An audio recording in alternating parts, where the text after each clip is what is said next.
On May 25, 2020, George Floyd, a 46-year-old black man, was killed by a white police officer, and Minneapolis went up in flames. This building was on fire. A lot of people were like right there, right here. The officers were on top of the building and they were shooting rubber bullets at people. After watching Derek Chauvin kneeling on George Floyd's neck for 9 minutes and 29 seconds, millions of Americans took to the streets against police violence. What do you want? I can breathe. His final words were caught on camera and used as a rallying cry in protests across the United States. 3 years later, some buildings still tell the story of that fateful day and its aftermath. This was like one of the most important areas in American black rights history. If this police station wouldn't have burned down, Derek Chauvin wouldn't be in jail today, and George Floyd's family would not have received the justice that it received. In April 2021, Derek Chauvin was sentenced to more than 22 years in prison for the murder of George Floyd, while the city of Minneapolis reached a $27 million settlement with his family. But for many activists, the fight to change minds and policies must continue in order to tackle the root causes of systemic racism. Minnesota here has the third biggest racial wealth gap in the country, but we have a $10 billion surplus. So we think that money should be used to start the reparations process here in the state of Minnesota.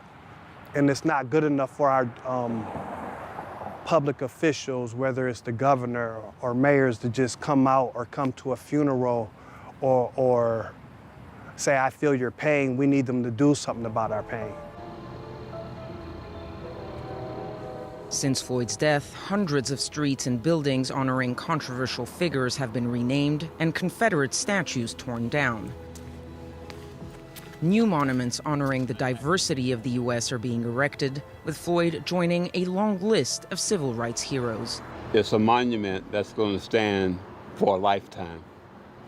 And that recognition, that keeps his name alive. And that makes me feel proud. It really does. Roger is George Floyd's uncle. He still lives in North Carolina, where George was born. As a youngster, he always wanted to be famous. Yeah. But what a way to become famous, right? It's amazing. Roger Floyd has set up a foundation to help African Americans in need, but he too feels that his nephew's death has so far only resulted in superficial changes.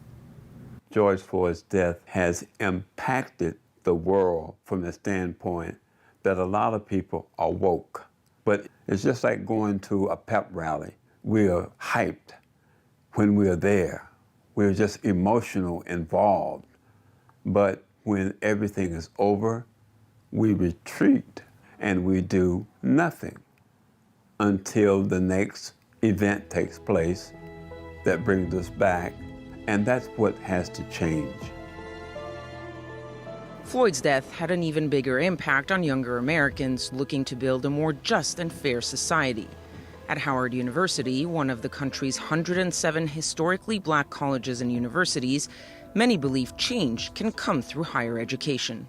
Education in America was largely segregated, but it was our HBCUs, right, that had that commitment and played the role in providing access and bringing, the very large community of recently emancipated, formerly enslaved people, providing them with the education to now enter a further political and economic opportunity in the U.S. And so HBCUs today continue to play that strategic role, building on that wonderful legacy. This role is seen as even more crucial at a time when some Republican states are banning funding for diversity, equity, and inclusion programs in state schools.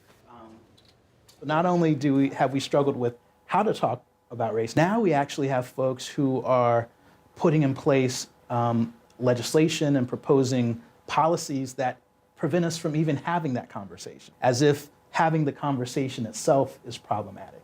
And so that's, I think, been one of the more disappointing turns 3 years after George Floyd's killing that I've seen.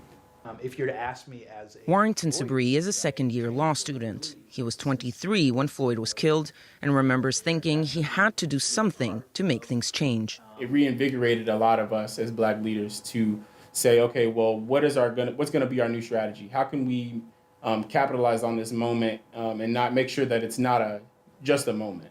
And it sort of empowered and emboldened a lot of us to say, well, if you all want to say that Black Lives Matter, if you all want to put out these statements, now it's our job to hold you all to the standard and to be accountable for what you sort of put out in terms of our schools, our organizations, political groups. We don't want to leave our generation the way that we found it. From use of force policies to implicit bias training, police departments across the country are slowly implementing reforms. Officers are more often being held accountable for wrongful killings. But real change takes time. Police killings were still on the rise last year, and blacks are still 3 times more likely than whites to be killed by the police.